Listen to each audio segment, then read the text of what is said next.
Welcome, welcome. Come on in.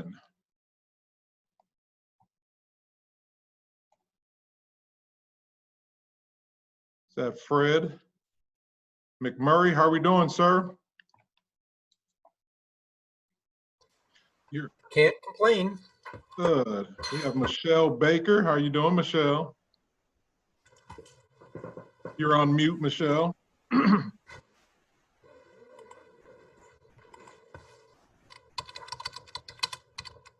Still on mute. Belinda, how are we doing? On mute. There we go. Hey, Michelle. Yeah. We got you now. We got Belinda joining us. Hey, Corey. How we doing? Okay, how are you? Everything is going Sorry well. for the last minute question. Hey, not a problem. Not a problem. So we always got to check on what's happening, so that is not a problem at all. It's like we're just gonna get started here in about 5 minutes, or 4 minutes actually now, just letting everybody get on. Clifton Barnes, how are we doing? Penny, hello.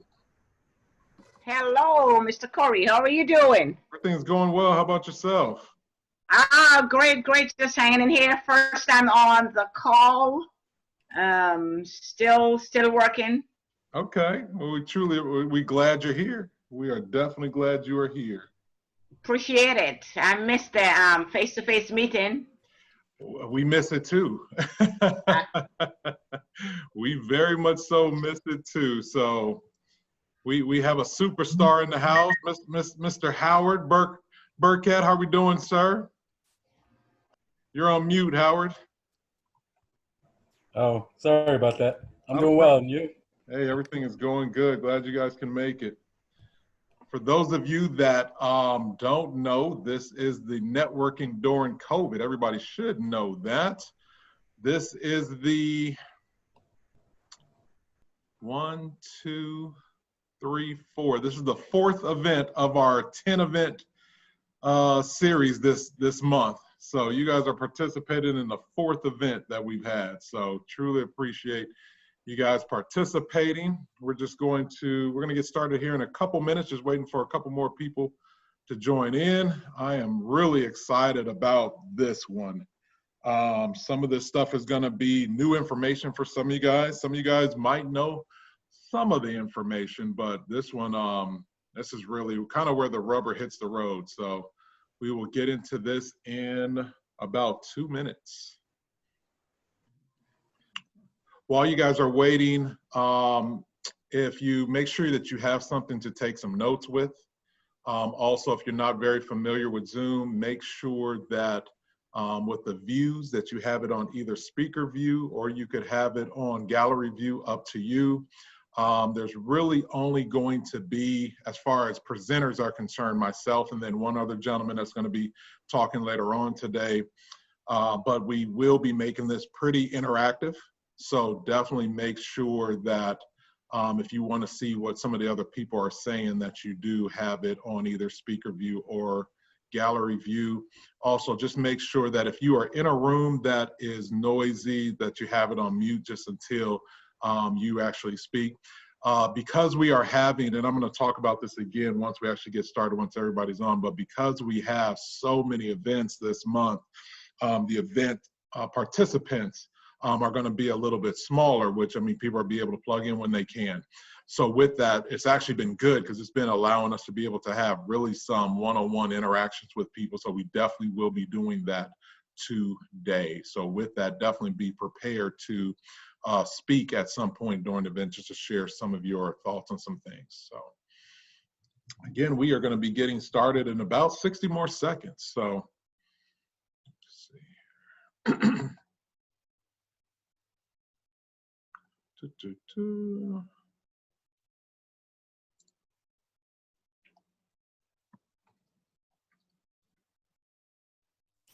Just wanted to say hi, Howard. This is twice in this one day. Howard and I were just on the Atlanta Business Chambers call. Okay. Yeah. How did that go? It was good. It was on Business credit. about business credit. Gotcha. Okay. and separating your business credit from your personal credit. It was a Okay. really good session, very informative. Good. There's been a lot of stuff going on right now. So a lot of stuff going on. When you talk about the virtual events space and environment, a lot of traffic going on. So it's good to hear when people have a good experience with one. So that is real good. Well, we're going to go ahead and get started. Let's see here. So with that, welcome. This event, as you guys know, is networking during COVID. So our whole goal is to make sure that while, you know, we're in this time period, that there's certain things that we are not forgetting to do. There's some things that we're not being lax on doing. Talking about some of the reasons why we would do certain things a different way now, and really how to navigate through that. So we're going to be going over quite a few things today. So again, hopefully you have something to take notes with.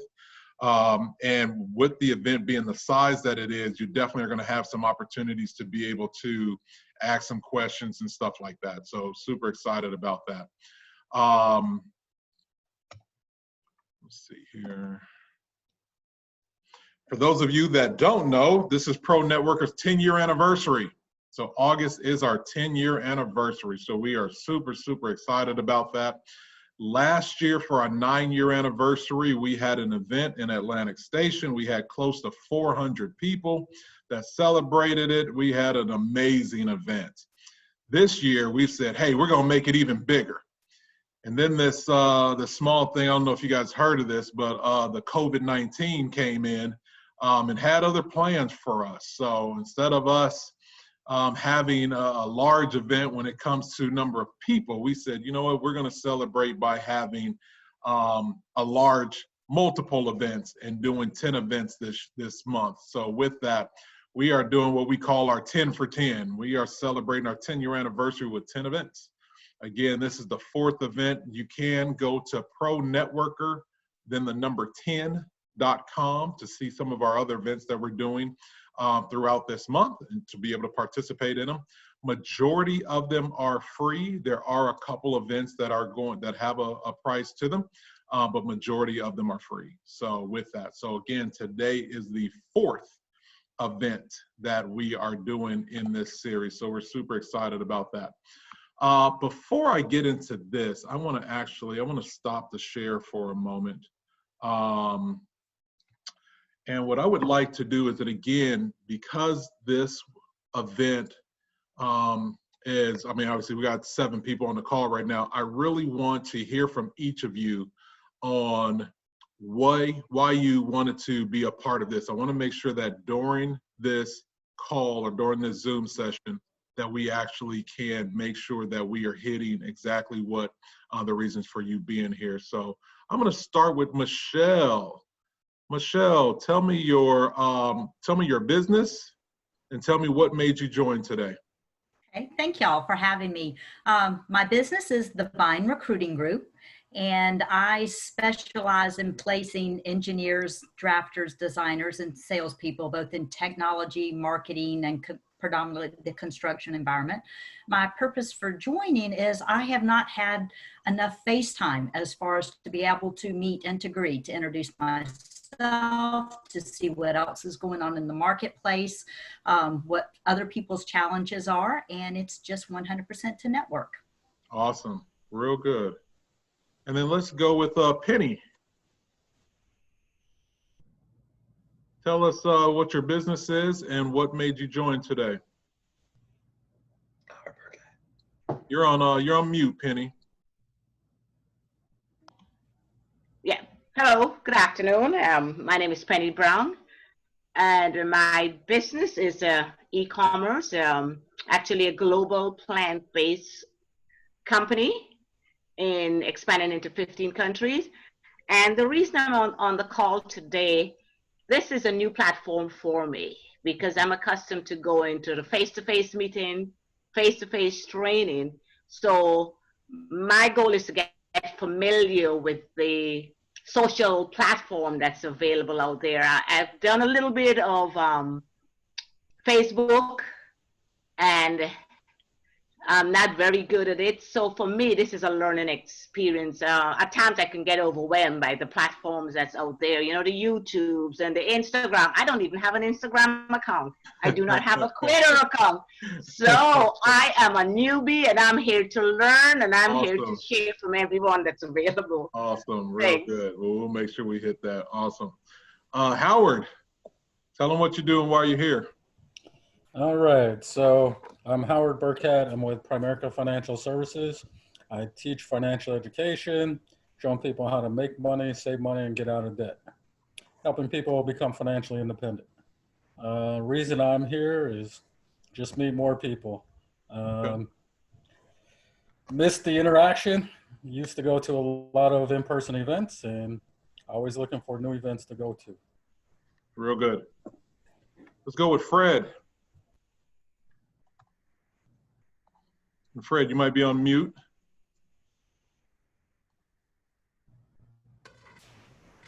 One of the hazards of a lot of Zoom networking, trying to keep Right. the background noise off. This is my, I don't know, third meeting today.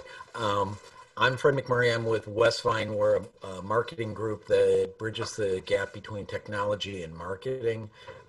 One of the reasons I'm out, I've been doing a whole lot of virtual networking the last couple of months because we've launched a virtual art festival called artisyou.com, which eventually I'll get the spelling up in my name.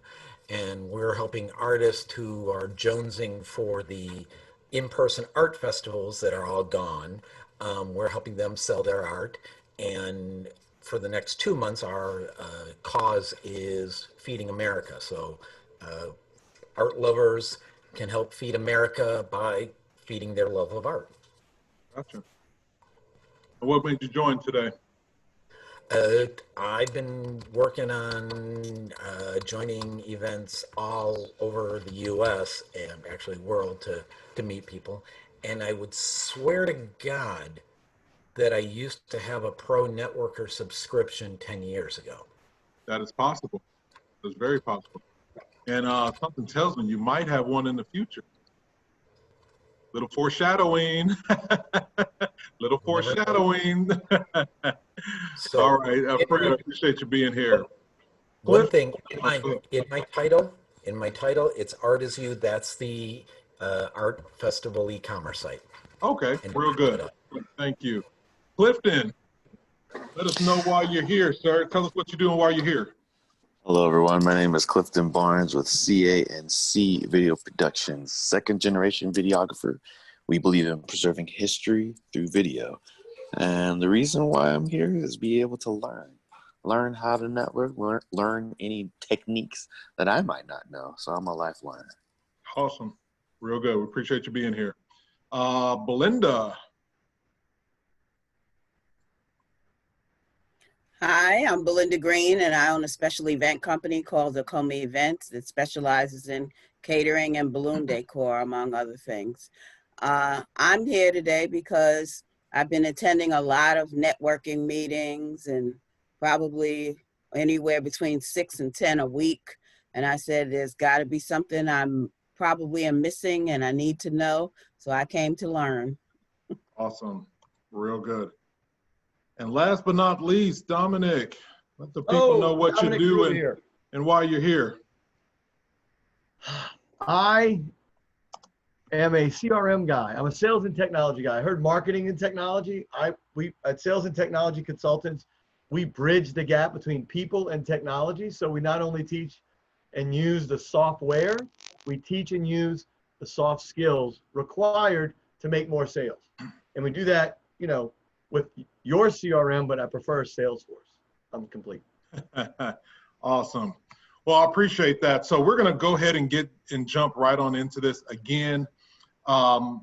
This per se is not an actual networking event. We're going to be doing more informational for this, but it's also still good. I wanted, especially with us having the number that we had, that you guys know each other, know what each other does. One thing that you can do, kind of like Fred has done, if you want to change your name and put your website on there, if you want to put a phone number on there, it's a little little technique that you can use there, especially on calls that are not going to have you guys to interact with each other. At the end of this, we may have a little interaction, but again, that is not what this particular event is set up for. We may have it, but again, I really wanted to make sure that you guys got information from this event. So with that being said, let's get into it. Let's see here.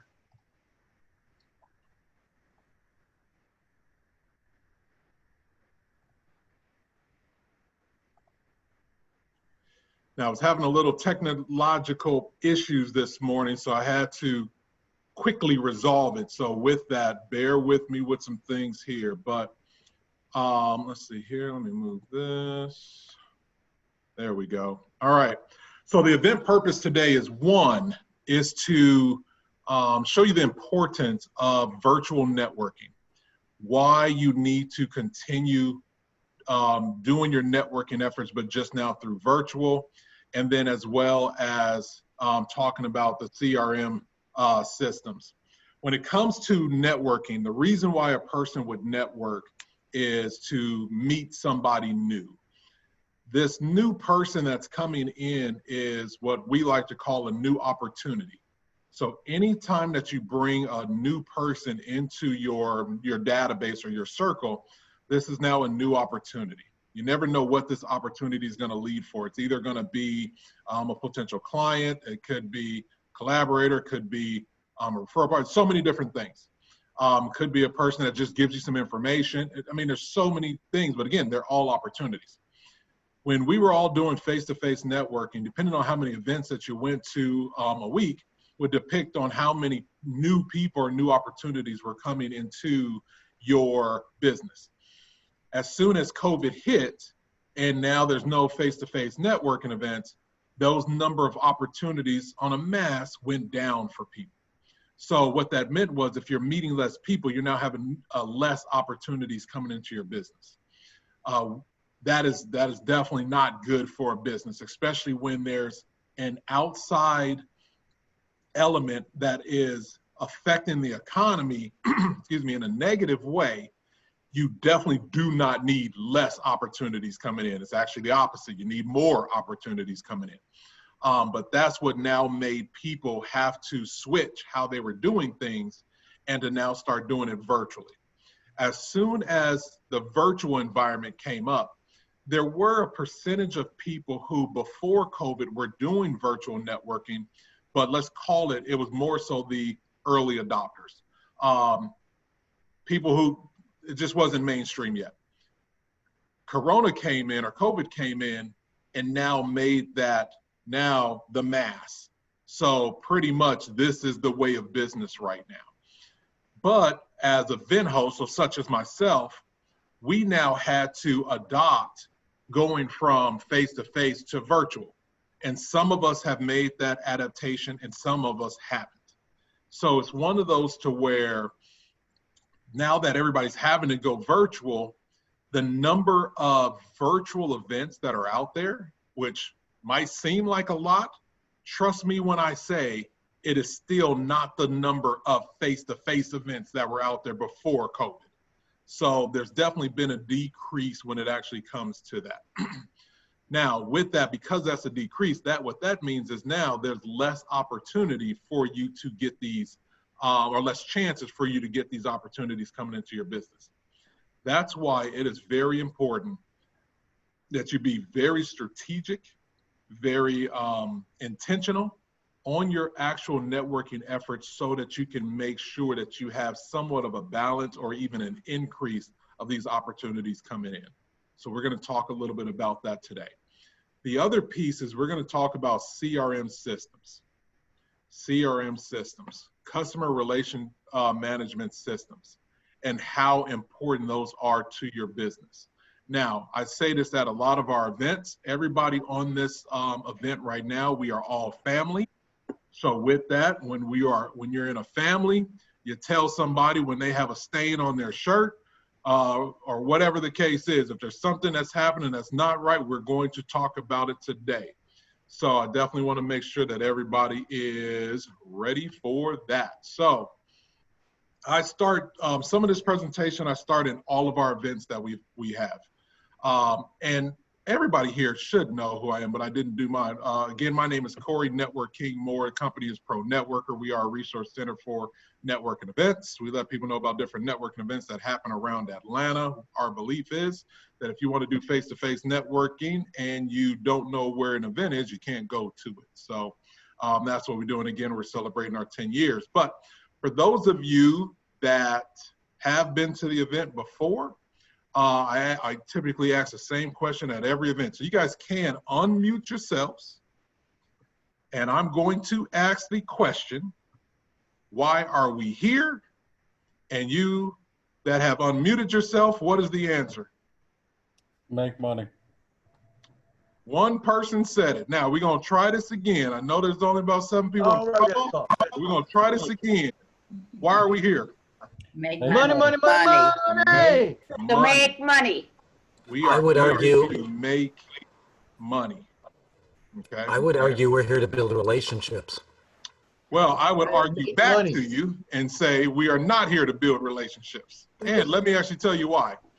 At networking event, and again, this is not a networking event. This is a workshop. There is going to be possibly some networking opportunities here, but this is not a networking event. This is a workshop. But even at networking events, you are not there to build relationships. Let me repeat that. At networking events, you are not there to build relationships. I'm going to pick on Howard. Howard, you should know this answer by now because you've come to quite a few of our events. We're not at networking events to build relationships. What are we there to build?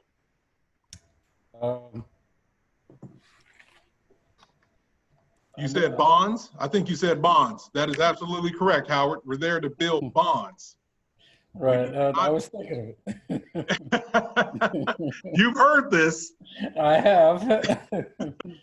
You've heard this so many times. So Fred, let me give you this. When you're at a networking event, and let's do a face-to-face networking event, typically it's about 2 to 3 hours. The average person only can meet in 2 to 3 hours, anywhere between 12 to 14 people. With that, you don't have enough time to build relationships. What happens is you build bonds. So for instance, Fred, you're in art. Hey, Fred, I'm in art too. Great, a bond is now made. Hey, Fred, let's tomorrow go to Starbucks or let's do a call together so we can talk about art. That's where the relationship is built. Okay? So most people within the first 60 seconds are going to know whether or not they want to sit down with you the next day. Great. So if you don't get that relationship started then, Okay. you're toast. Now, this has come from what I've understood from being 15 years in business for myself, that I have to be able to talk to somebody, make them want to have a relationship with me so that they'll sit down and meet with me later. That is agreed. And what you just said is you want to make sure that they want to build a relationship with you. But I want to make sure that we're very technical with the wording. You want them to want a relationship, which means that relationship hasn't been established yet. So what happens is in order to get a relationship, you have to get what's called interest. And there's a difference between interest and a relationship. So with that, you're at an event to build interest. The way a networking event works, there's X number of people there so that you can try to build as much interest as possible. Does that make sense? So it's one of those to where, yes, you want to build the interest, but then you go to build the relationship later on. Relationships take time. So it's one of those that you just don't have enough time to do it. Now, there are people, which I do not recommend this, but there are people who go to networking events to build relationships. Again, and this is just me, I do not recommend that because what a networking event is set up to do is to put multiple people in one room so that, let me back up. The definition of networking is the exchanging of information between 2 or more people that have a common interest. That is the definition of networking. So first you have to exchange the information to figure out if you have a common interest. Once you figure out you have a common interest, then you move forward. The problem is that when you're at a networking event, again, you don't have a lot of time to be able to actually move forward with that interest that you have to build that relationship. And let's just say, and I'll use you as an example, Fred. Let's just say you're at an event. Let's say, Fred, you're at an event where there's 10 people and you're doing one-on-ones with each one. If you met one person and you built a relationship with that person at that one event, you're probably going to miss the other 9. Versus if you meet all 10 and then figure out who you're going to actually look at having the next meeting with, you now have 10 opportunities versus 1 opportunity. Does that make sense?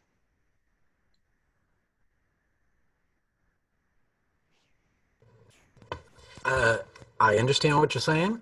What I would tell you is that when I go to an event, I can tell real quick if there's 10 people there, just how many of them I won't be able to help. Wait, hold on. Let me make sure I understand. You're at an event with 10 people, and you can tell who you would not be able to help without having a conversation with them? Yep. There was one event where a gentleman walked up to me and I said, "Let me guess, your financial services." And he had this stunned look on his face. And he said, "Yeah, I'm with," I said, "Wait." And I looked him up and down. I said, "You're with Edward Jones." And he said, "Yeah, how'd you know?" And it's like, you people all walk the same. You're all dressed the same. You all walk the same. You all act the same. You walk with a stick up your butt. I could tell you were Edward Jones. I couldn't help him. I knew I couldn't because financial services have so many folks that are dealing with compliancy departments and they are unwilling to go out on their own. Okay. I also know that residential realtors, for the most part, have back-end marketing support. So they're looking for that next sale. Okay. So usually you can tell just after everyone goes around in the room how many people will actually have budget, Okay. have the desire, and have the ability to work with you. Okay. So, and actually, I want you to hold that thought, okay? Because we're going to get to that in a moment.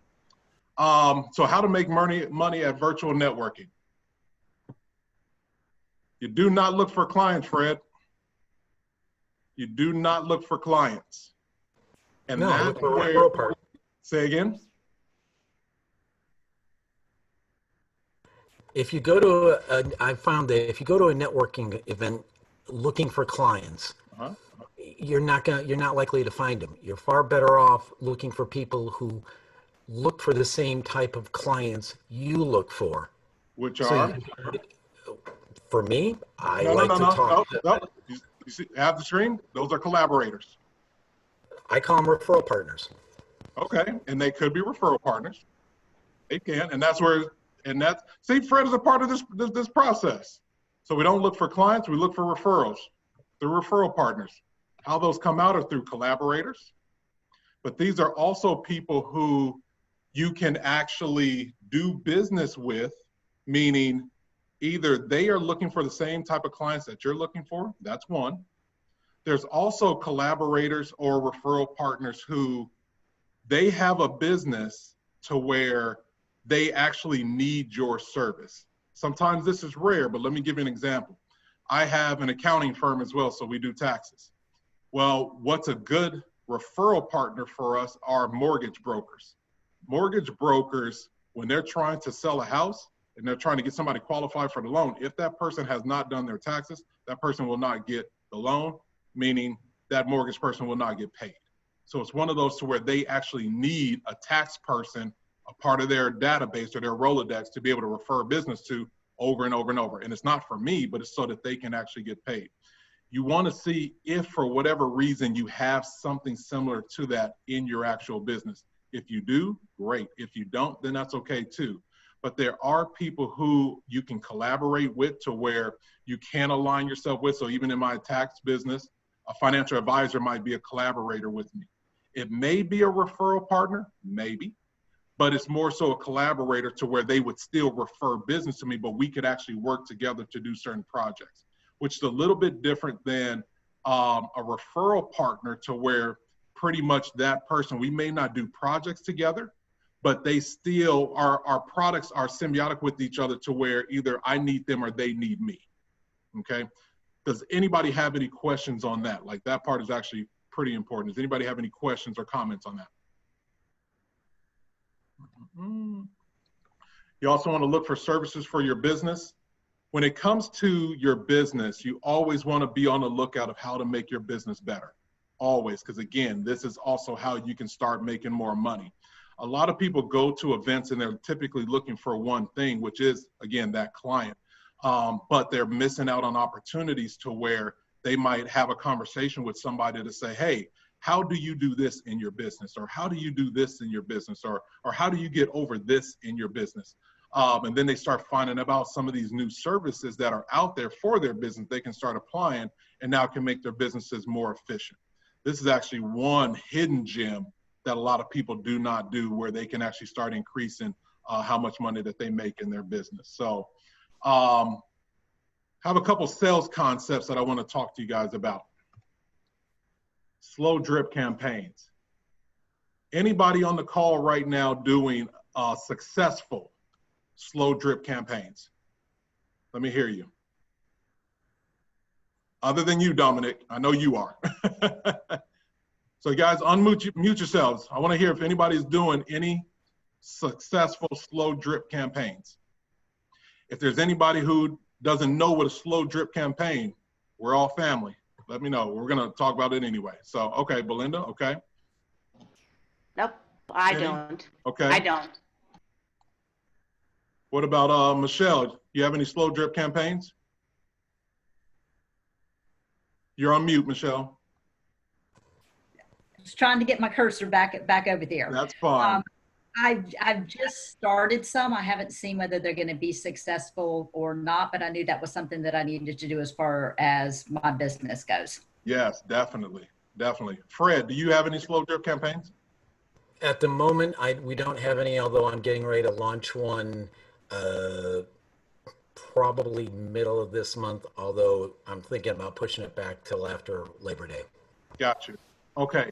And let me do a quick check as far as CRM systems, which are customer relationship management systems. I just want to see who has them and who doesn't. Michelle, do you have a CRM? I do. Okay. Do you use it? Daily. Wonderful. Fred, do you have one? Yep. Do you use it? I'm using it right now to fill in data into it as I listen. Gotcha. Howard, do you have one? It's one with the company. Okay. Do you use it? Sometimes. Should I put you down as a no, Howard? Go ahead. Because let me tell you who I have not gotten an email from, Howard. Belinda, do you have a CRM system? I know you're sending out emails. Yeah, it's connected with my website. So Okay. I'm assuming that that's what that is. It's tied in with my whole website and domain host Gotcha. and all that. Okay. And Penny, do you have a CRM system?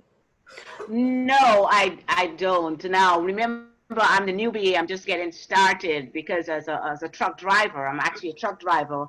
Being on the road, I don't get a chance to do most of these stuff. Gotcha. So I'm here to learn. Okay. So with the slow drip campaign, for most of you, you should be able to do it. And I'll talk about what it is. For most of you guys, you should be able to do it from either from your CRM system, or if you have an email marketing management system, such as a MailChimp or Constant Contact or something like that. Sometimes your CRM is going to have an aspect of it that will actually do the emails, whether they're in sequence or campaigns or whatever the case is. But essentially, excuse me, a slow drip campaign is a series of touches that you have for, and I'm not going to say just potential clients, but it could be for anybody in your network. The average person on sales, everybody understands the 10% rule. You meet 10 people, want to buy. Actually, I really want people to understand this piece. You meet 10 people, want to buy. Everybody knows that. Now, it depends on what product or service that you have, would depict on what percentage that is. So you might have something that is not for the mass. So like, for instance, Belinda does events. With that, hers might not be 10% because the average person isn't doing events. that frequently versus, let's say, my tax business. People have to do their taxes every year. So mine might be at not 10%, maybe 20%, maybe 30%, just because of the frequency of what somebody has to do it. You would want to look into your business to find out in that 10% across the board rule where your business fits in with that. If yours is at 10, if yours is at 20, if yours is at 5, if yours is at 1, you'd want to know that. The next piece, when it comes to slow drip campaigns, how many touches, and Howard, you cannot answer this, and Dominic, you cannot answer this. How many touches does it take for the average person to buy? How many times do you have to touch them?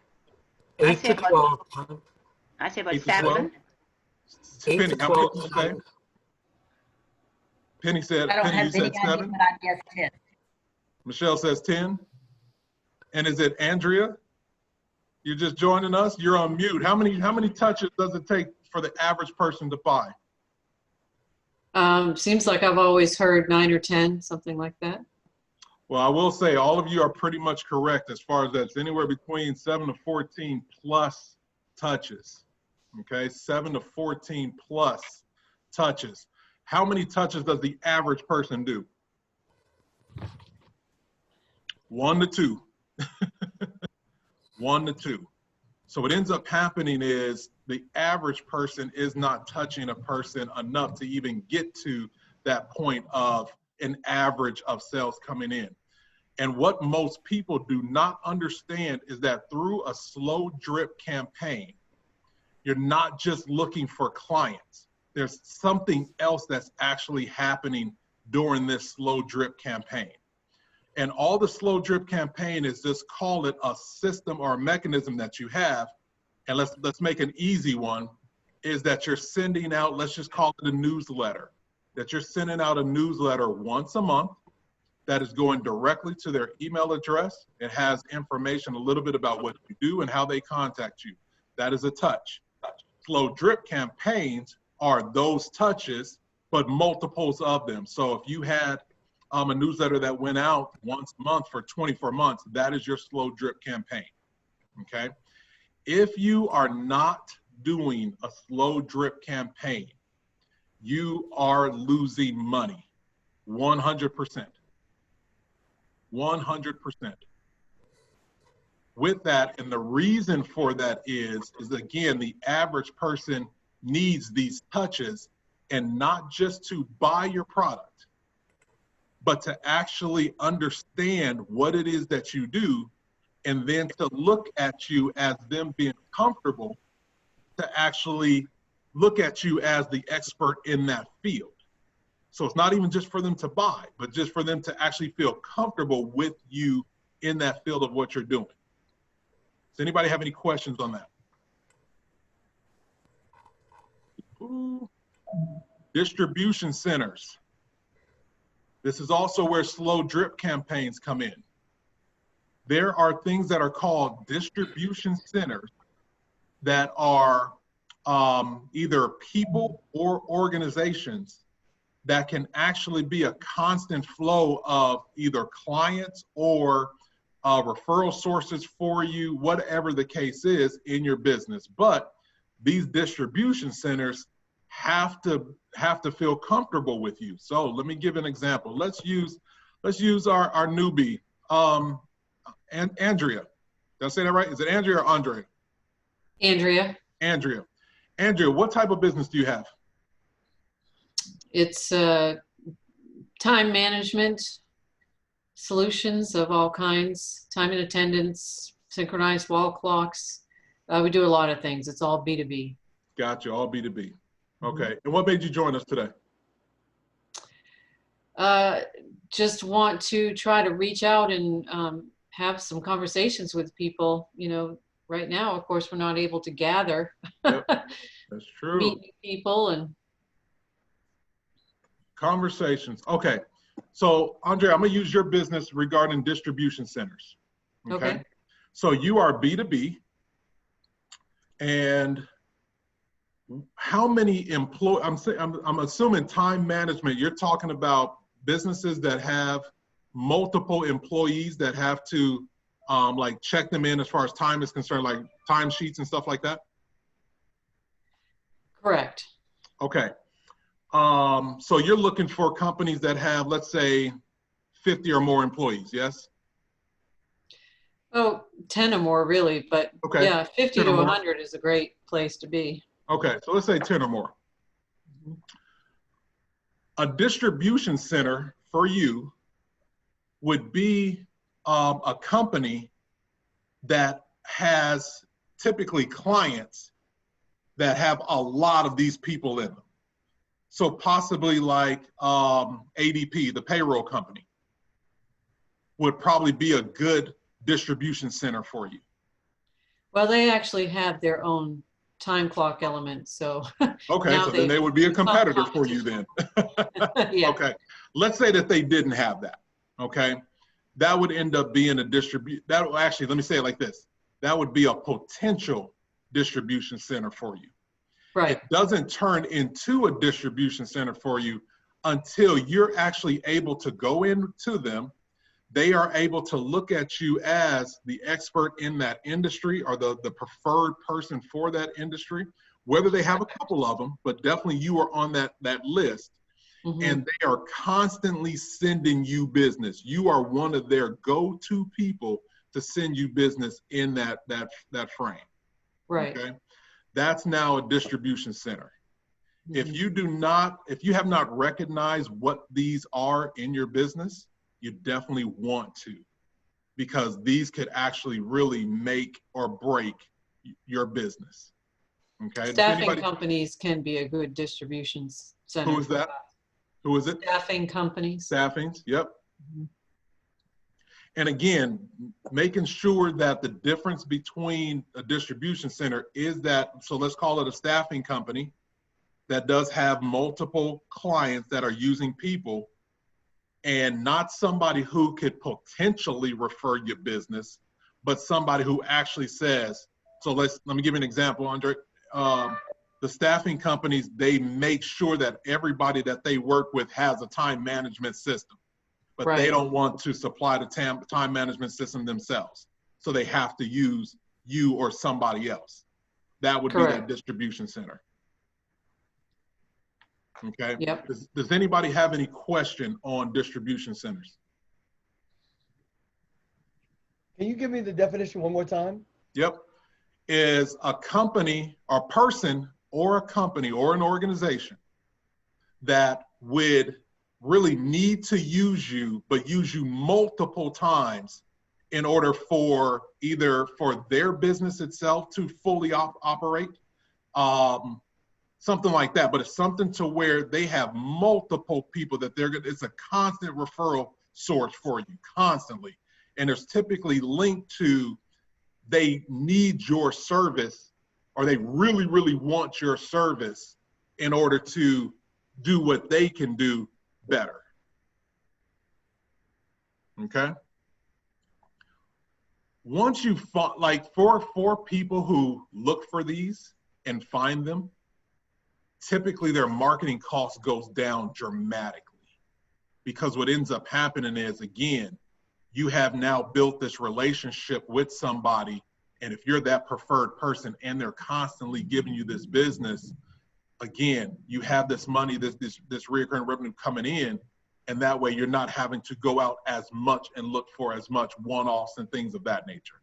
So distribution centers are a pretty big deal. Again, not everybody's business has a clear distribution center, but I would venture out 95% of them have a distribution center. Even if they haven't recognized who that is, they definitely need to. We also provide synchronized wall clocks and temperature monitoring solutions for healthcare. So several of the larger hospital chains in the area are good distribution centers for us. So that's just another example, you know, of it's still one entity, but they have multiple locations. So, you know. Are they buying them from you? They directly? are. They are. Okay. And But the So- other thing that we end up having to do as far as marketing is make sure that we go to their conferences or quarterly meetings. So we pay an annual fee to make sure we stay in front of their face, and you know, because employee turnover changes, and you got to make sure that you're always right. connecting with the If right they, supply. if they are buying your product, they are technically not a distribution center. Oh, They okay. are, they're just a large client for you, Oh, I got you. which is different than somebody who is actually referring you. So let's say that a government agency is telling the hospitals that they have to have this system. Now that government agency becomes a distribution center for you.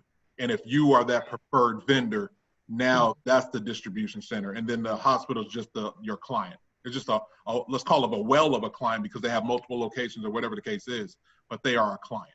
Yeah. Okay. Okay. Belinda, do you have any questions? Yeah, what would be an example for a distribution center in my business? Thank you for asking that. If you are on this call here, and again, because we have a smaller number, if you are not clear on a distribution center, ask the question for your business, because then we can kind of brainstorm to figure it out. Again, you might have one that is easy to identify, but then you might have some that are a little harder to identify. For yours is a little harder, Belinda. I'm gonna give you one. It's not necessarily a distribution center, but it could be, which is an event space who does not allow, or even does allow, but does not allow a person to bring in their own food, that they have to have an actual caterer to do it. Now, you are now on their preferred vendors list. Now, again, technically, a preferred vendors list is a distribution center, technically. But depending on how many people is on that list, you may or you may not get any business from it. So it really depends on, so I want to be very clear. Yes, you being on that list is a distribution center, because now if you're the only one on the list, anybody who comes in and has an event, they're going to be sending them to you. But if you are the 20th person on that list, it still is a distribution center, but your leverage in it isn't the best. That's where you then have to go in and try to work it a little bit more or whatever to try to get your name up on that list. Okay. Does anybody else have a question on flushing out theirs? These are big. Next one. I'm always open to new venues or new opportunities, or to think of something different. So for my space, where would you see? Let's see here.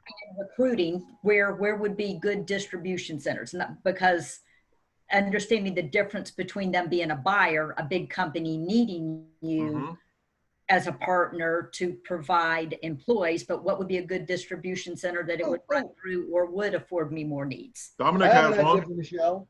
Go ahead. So Michelle, could, no, shoot. I was thinking about staffing. I thought about it wrong.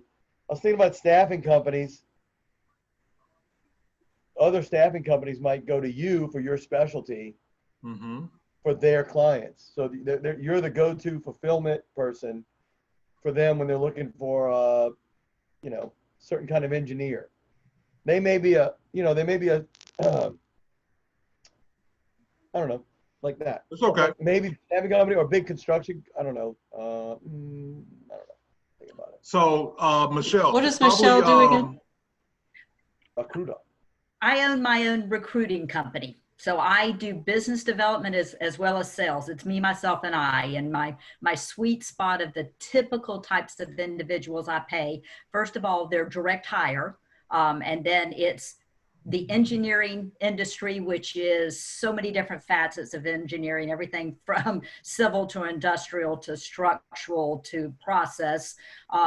Technology companies, a lot in sales that need sales and or marketing individuals. So Michelle, yours is a little different. You have two clients, or you have two products rather. You're looking for two type of clients. You're looking for the candidate, and you're also looking for the person to hire the candidate. which makes it a little bit more Right. challenging. But maybe a trade school that actually is graduating engineers Mhm. would actually be a good distribution center for you to get some of your candidates in.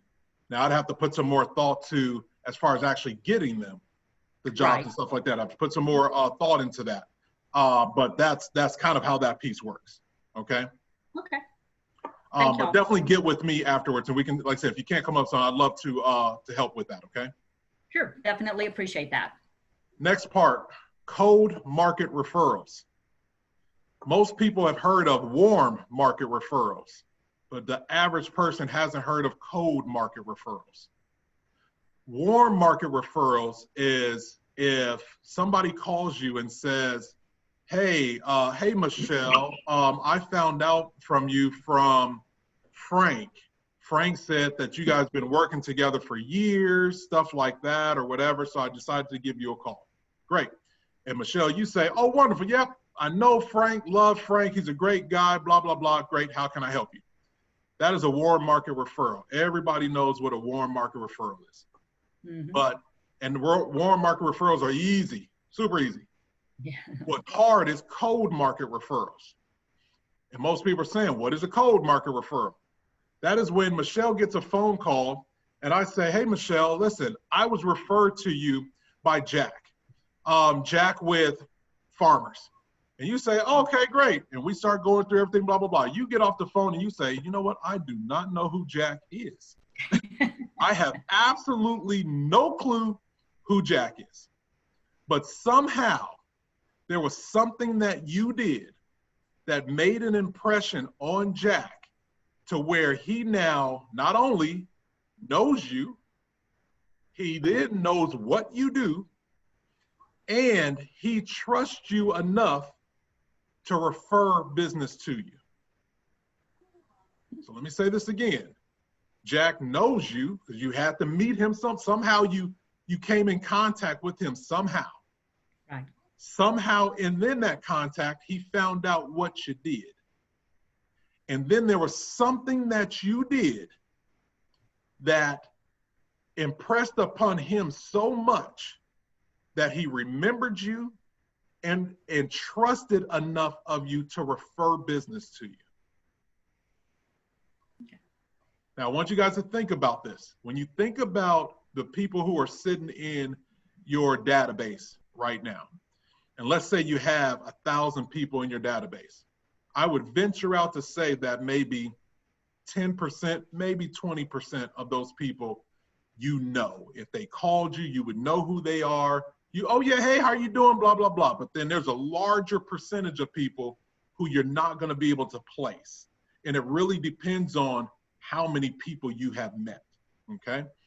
So if that number of people who you might not be able to place, like you met them last year sometime or whatever, and again, you guys aren't doing things, then the next question you have to ask yourself, in my database of people that I have, how many people are in my warm market, are my family, friends, people I know and all that, and how many people are in my cold market? If you know 10 people that are in your database, 9 of them are warm and 1 of them is cold, then cold market referrals might not be as important. But if it's flip, if you have 10 people in your database, 2 to 3 of them are warm, but the other 7 are cold, then you are going to want to know what cold market referrals and how to get them, okay? And if you're not getting them, this is another revenue.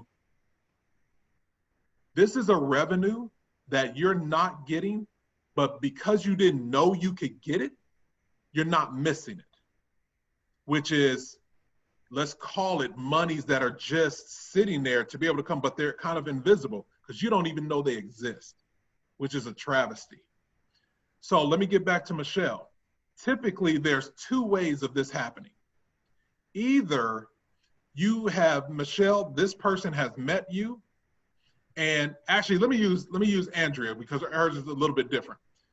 Andrea has something that the average person, and even Fred is like this, has something that the average person hasn't heard of or didn't know somebody did it, or never met somebody who does this.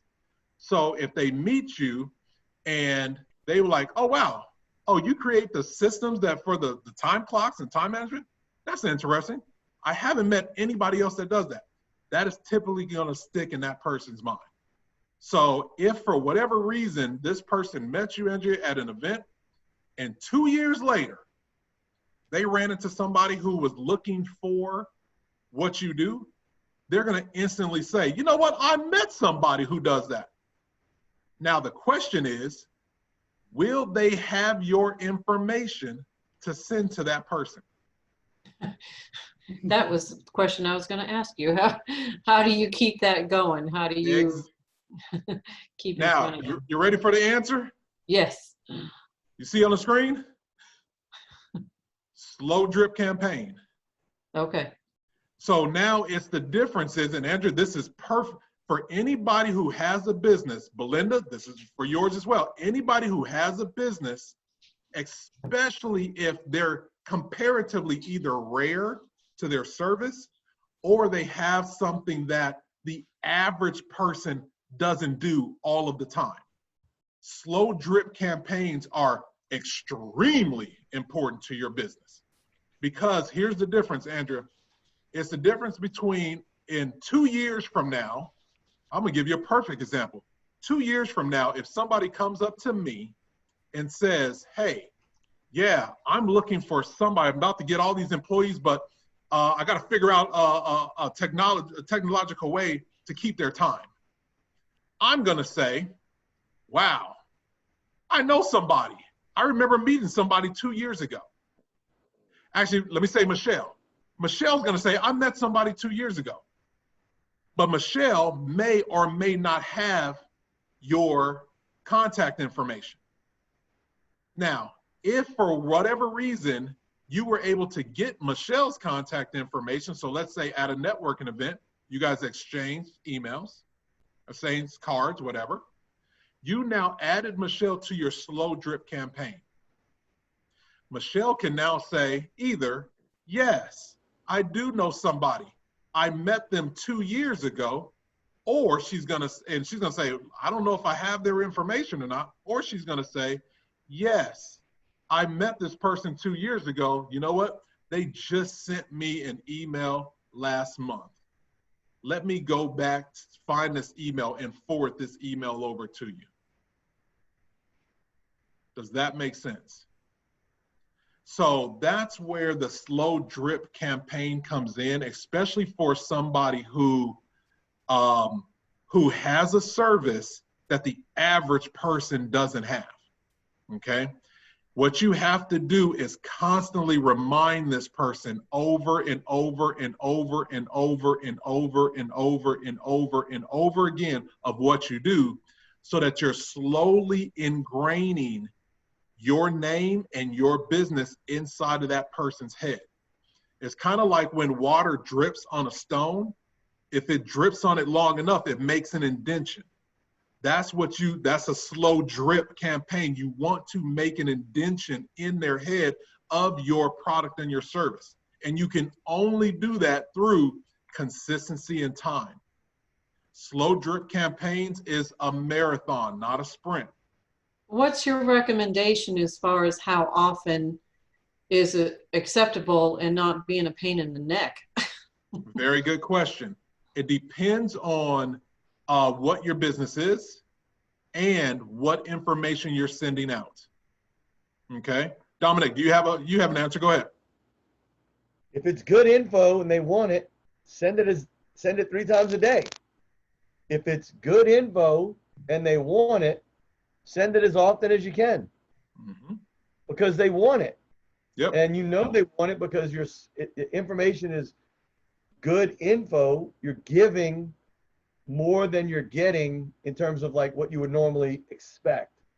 So, I mean, that's just you can send me 5 emails a day if it's got a $20 bill attached, right? Would you enough 20s, Dominic? I'm done. Stop sending me these 20s, Dominic.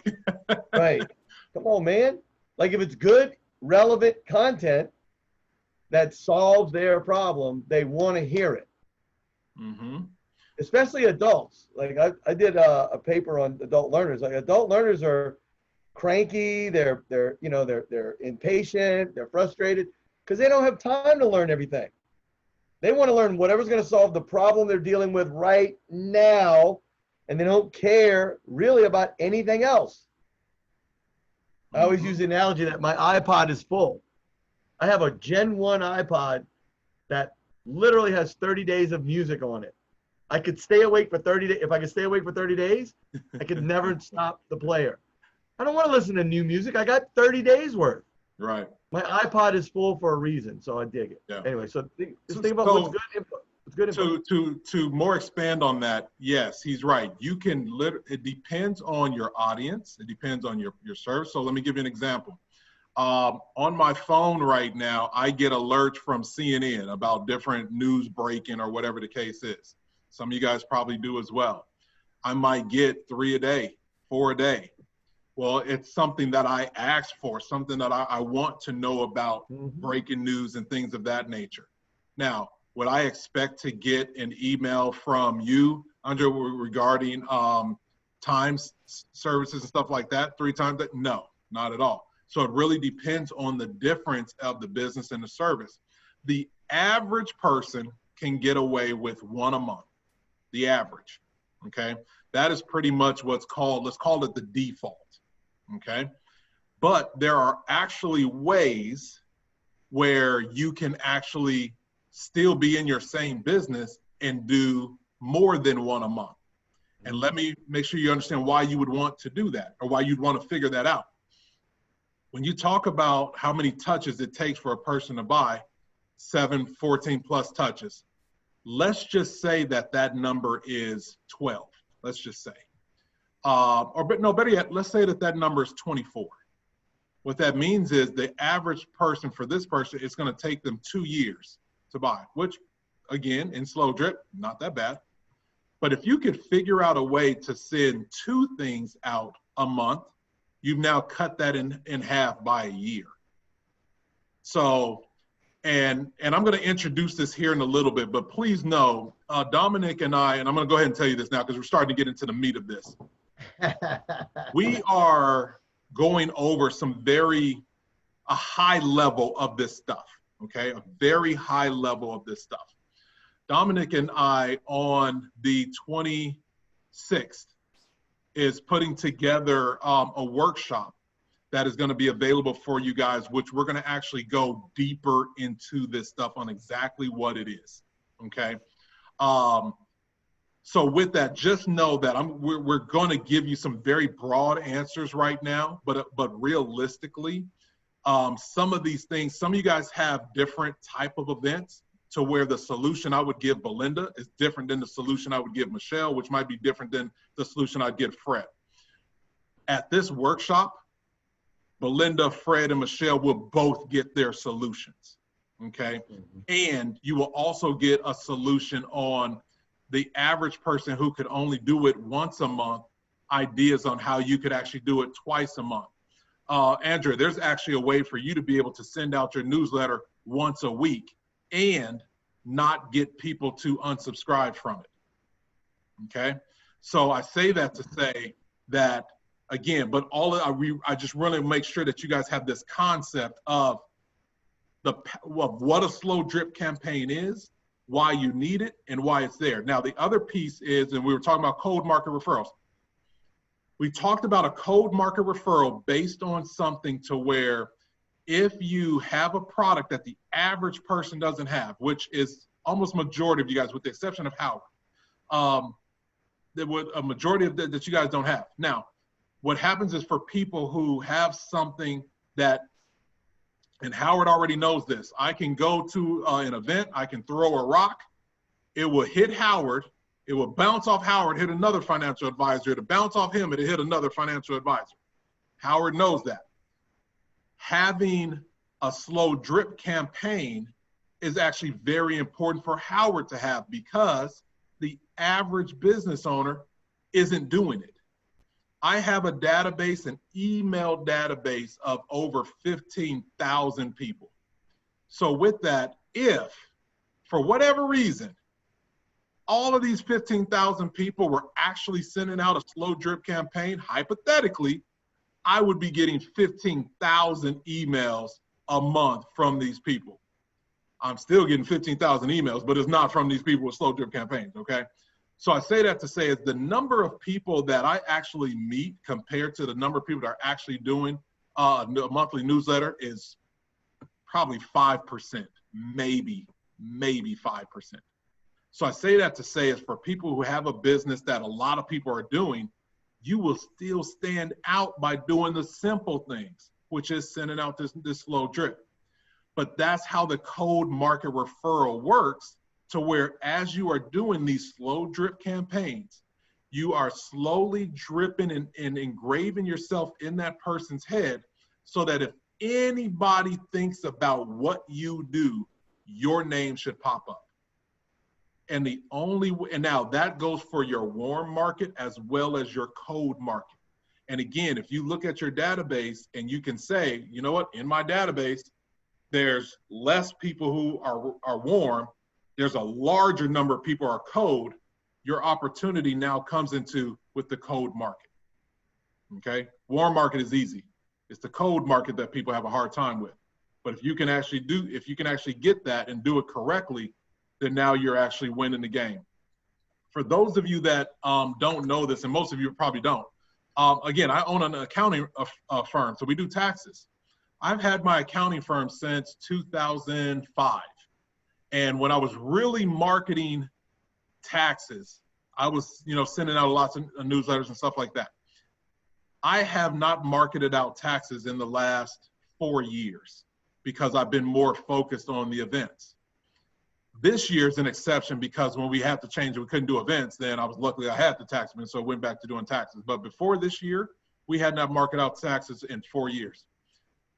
I would still get emails, even last year. I didn't send out one email for taxes last year, but I still had people call me and say, hey, Corey, do you still do taxes? And I was like, I haven't sent out anything in 3 years.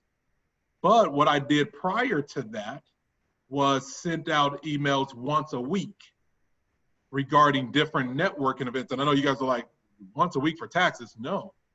Once a week for different networking events that were happening around Atlanta, and I use my tax information to do it. So I say that to say is that there's ways on being able to do this, the slow drip. And I'll give you one last example of this. I had a young lady call me one day, and this is kind of a testimonial to somebody who was a cold market, but turned into a warm and then turned into a client.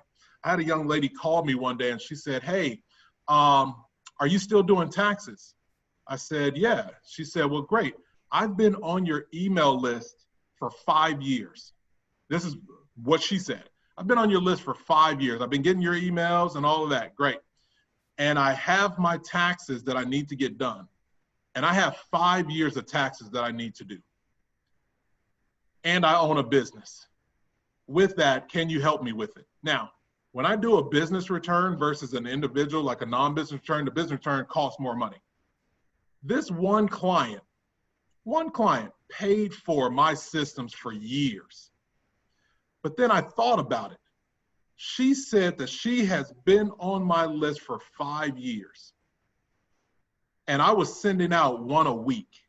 What that meant was kind of to what Dominic said, what I was sending out, she wanted, because if she didn't, she would have unsubscribed. But if I had not gotten her information and actually was sending information to her box and I wasn't doing it, she would probably not have remembered who I was. And think about taxes. When the tax season comes, how many Jackson Hewitt, H&R Blogs, TurboTax, all of that commercials do you see? But the difference is you see them on commercials, which is external. How many people were actually internally sending it to her inbox? I was probably on a very short list doing that. So I say that to say is that this is why this stuff is so important, because again, slow drip campaigns, it's about a marathon. And this is how you can actually turn, everybody has heard of the 10% rule. Well, what happens to those other 9? Some people are like, well, I just put them away and then I go find another 10 to get the one, go find another 10 to get the one. If you understand slow drip campaign, it's now saying, no, out of 10 people, I want to get business from all 10. They may not all become clients, but I should be able to make money from all 10. But there's systems that you have to put in place in order to do that. All right. Anybody have any questions on that? No, Corey, Penny here. No, I have actually I have a statement. Yeah. I've been on your list for years, so Awesome. I've been getting those emails. And just to go back a little bit on the drip campaign, slow drip campaign, Yep. I had a young lady in Indicator where I live. I met her 13 years ago, 2007. Mm-hmm. And she was a classic example of slow drip campaign. Yep. Even though I didn't buy anything from her, I didn't purchase a property or anything, she kept sending me email every year for 13 years. Because as I said earlier in my introduction, I'm actually a truck driver. I drive around the country. Yeah. So being a truck driver, I don't have time to do anything. I'm focusing on driving trucks. Right. So I'm right. trying to migrate off of that, and I'm very grateful that you kept me on your mailing list. I'm grateful because that you stayed on. Yes, because again, I didn't have time to go and unsubscribe because it's getting a little bit dangerous out there with with the COVID-19. Yeah. So now I'm trying to focus more on health and wellness and try to educate people Good. as to what I'm focusing on. Yeah. So that is a classical example of the slow drip campaign. That young lady sent me a Happy New Year email this year. Yep. And so she's been doing it for 13 years. That's awesome. So that's amazing. It does work out. So that's it does. It very much so does work. It very much so does work. Yes. So with that, go ahead, Andrea. Yeah, I got a quick question. So we offer a lot of different products because we are B2B. And so my question is, like, I might have our healthcare clients that, or, they maybe there's a client that hasn't purchased anything from us, but I'm going to, of course, slow drip a certain kind of product to them. But would I also slow drip some of our other products, even though I think that they may not pertain to that particular industry? Or would that more likely have them unsubscribe? Well, you actually are bringing up a very good question, and with my next introduction. So I'm going to actually let Dominic answer that. But before I bring him up, I'm kind of introduce him. All of the stuff that we're talking about today is two things: networking, bringing in opportunities, and then the system on those opportunities. I have said this publicly, and I will say it again. If you do not have a CRM system that you're using, then you more than likely are wasting your time networking, because it's just like getting all these opportunities, and it's like having a hole in your bag. You're putting all these opportunities in your bag, but you're just letting them fall out because you're not following up with them. You're not doing anything with them. You're not putting them into a system. So I'd say, look, first, get a bag that doesn't have a hole in it. Now go out and get the opportunities. My CRM system is literally the heartbeat of my business. The heartbeat. It doesn't matter my product. It doesn't matter none of that. If I can't effectively market to the people who I'm meeting and put them through the system, it doesn't matter. There are so many businesses that have gone out of business and had a phenomenal product. Phenomenal product. But if you're not understanding how your CRM system works and how you're marketing to these people, then again, you might as well stay home and save your money. So with that, I wanted to introduce Dominic. He is a CRM specialist. So with that, we are going to be putting together a workshop together, but I wanted to introduce him and let him kind of talk to you about some things regarding CRM. And Andrew, he should be able to answer your question regarding that.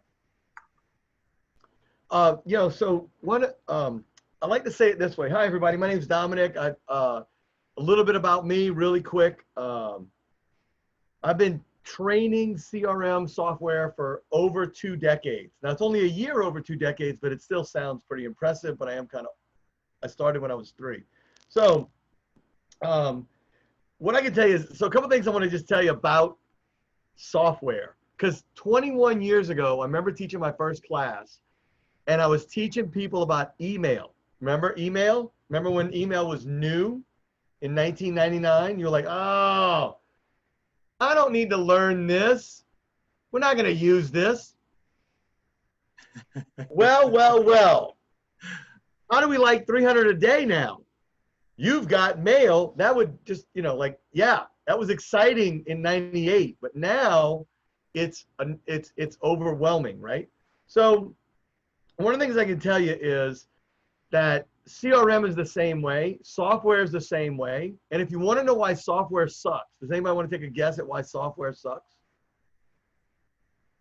Because it does, right? Andrea's laughing. Why does it suck? I want to bust a couple myths real quick, Corey. Because you have to learn something new? Well, because the people that write software don't like people. So here's the question. How many people in here write software? Now, I gotta look, hold on, I gotta look at the gallery view. Hold on a second, I get the gallery view. Yeah, nobody, you know why? Because we're dealing with people right now, right? So of course it sucks. And yeah, you gotta update it. And yeah, the big red 1 on your phone means you gotta update your software. Why do you still have that big red 1 on your iPhone? I don't want it to change. I get it.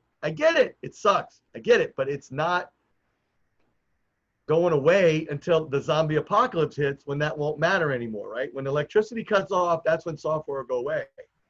So a couple of things I've always struggled with for 21 years. People have always said, oh, I'm too old to learn it. Like, no, you're not. And I'm now 20 years older, and I can tell you you're not too old to learn software, because I learn new software all the time.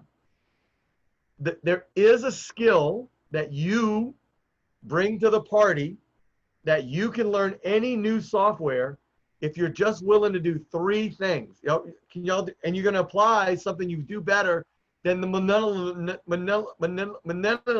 do. You know, the young people that you think do software so well, they don't. You think they know software, they don't.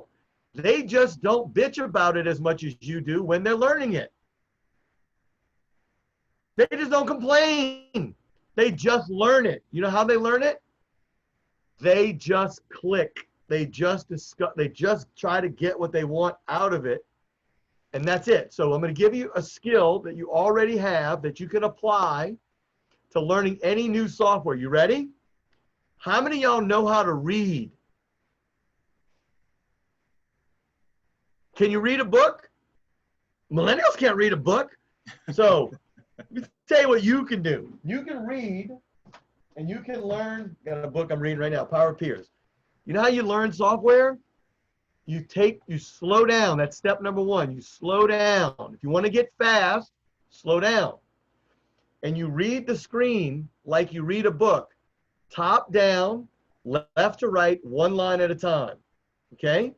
And then every time, and unlike your teacher who told you back, in the day, don't use your finger, guess what? Your mouse is your finger. So use your mouse pointer and read 1 line at a time.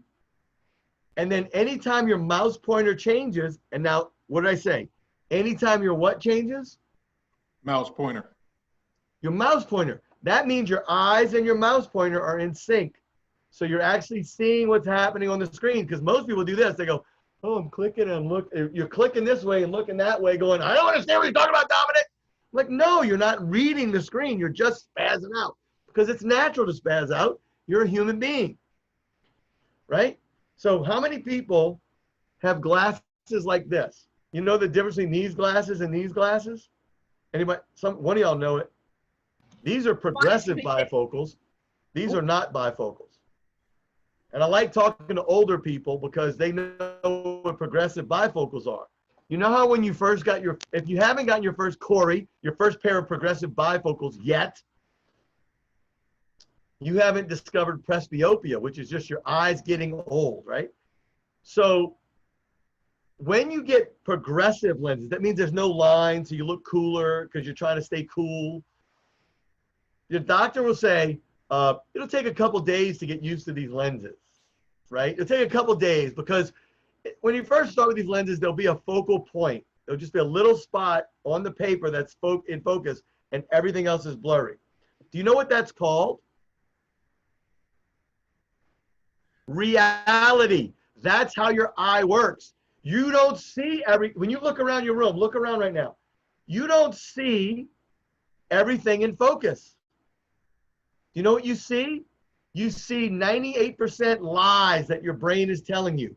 What happens is this little spot, your eyes do this. They scroll all around, and what it's doing, it's picking up in focus pixels, putting it on your brain, and then scanning and collecting the room. Remember the internet in 1995?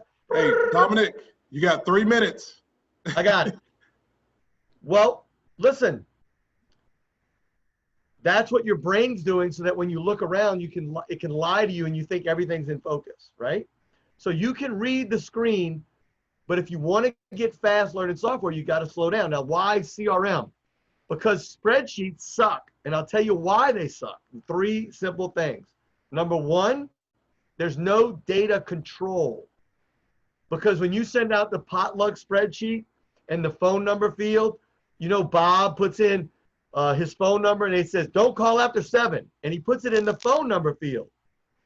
You know people like that? You know people that do that? They don't care about data integrity. And spreadsheets don't provide any data integrity. The second thing about spreadsheets is it's only your spreadsheet. So you're not really sharing data and information. But you're like, no, Dominic, I got Google Sheets and everybody can see it. Yeah, and then Bob can get in there and mess it up. The third thing is this. You don't relate to data the same. A lead is not the same as a contact, which is not the same as an opportunity, which is not the same as a case. All of those are terms for different kinds of data.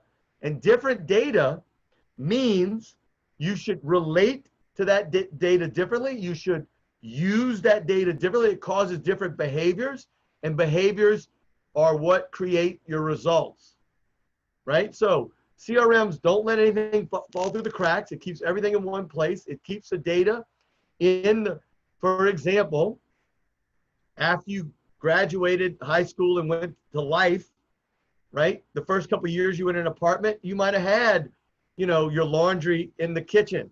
But as you got older, you realized the laundry belonged in the laundry room and dishes belonged in the kitchen, right?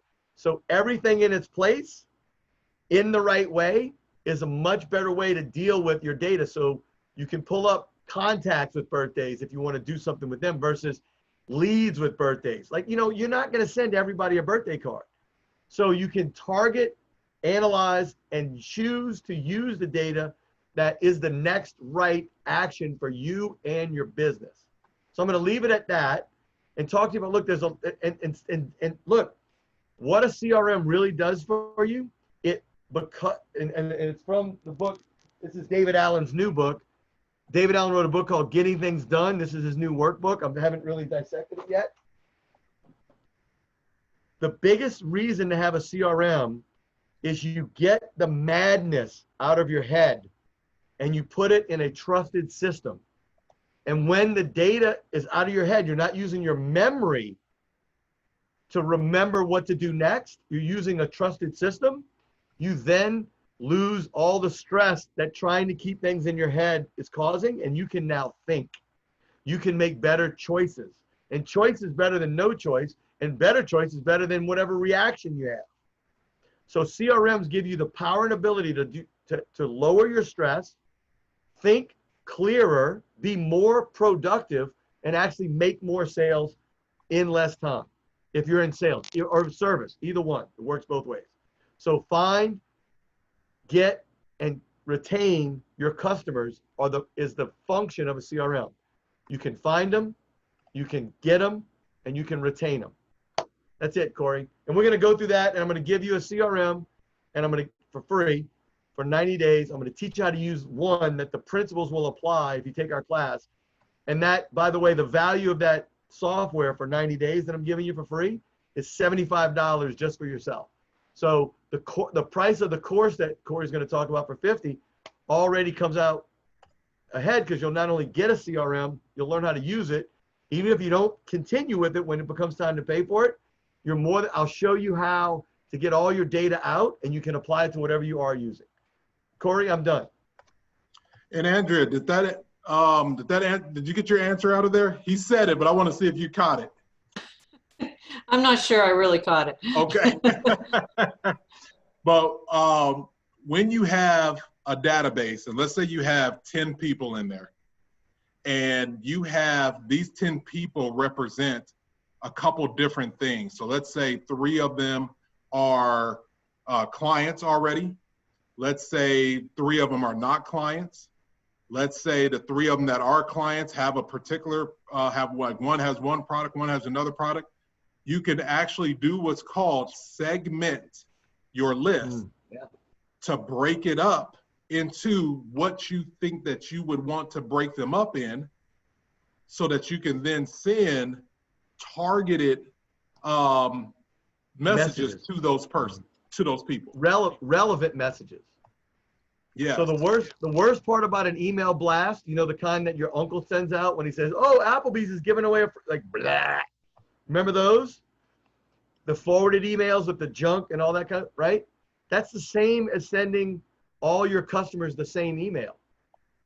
It's not relevant. Yeah.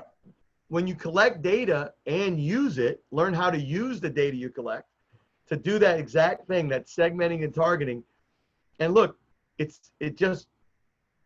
works better than a spreadsheet. And I'll win that argument every time, and I'll demonstrate how you're wrong if you think a spreadsheet's better.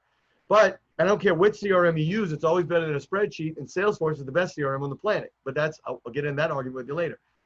But it does help you pick. Another example is this. Let's say it's the 29th of the month and you have a month end on the 30th, right? You've got 20 people you're talking to about making a sale. You got time to make one phone call. Which one would you want to make?